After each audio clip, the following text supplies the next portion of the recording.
ইতিমধ্যে অসমৰ সকলো ৰাইজে জানিব পাৰিছে যে যেতিয়াৰ পৰা মাননীয় মুখ্যমন্ত্ৰী ডক্টৰ হিমন্ত বিশ্ব শৰ্মাই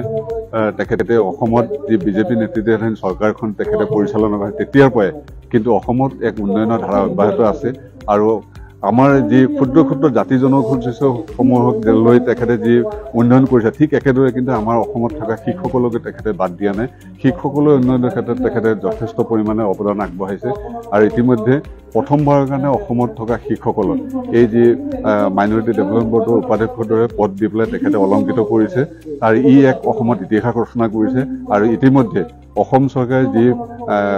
সংখ্যালঘু প্ৰমাণ পত্ৰ মাইনৰিটি যি চাৰ্টিফিকেট প্ৰদান কৰিছে প্ৰথমবাৰৰ বাবে অসমত এই প্ৰদান কৰিছে আৰু সেই মাইনৰিটি চাৰ্টিফিকেট কেনেদৰে অনলাইন যোগে মানে পাব পাৰি এপ্লাই কৰিব পাৰি বা প্ৰমাণ পত্ৰ লাভ কৰিব পাৰি সেইসমূহ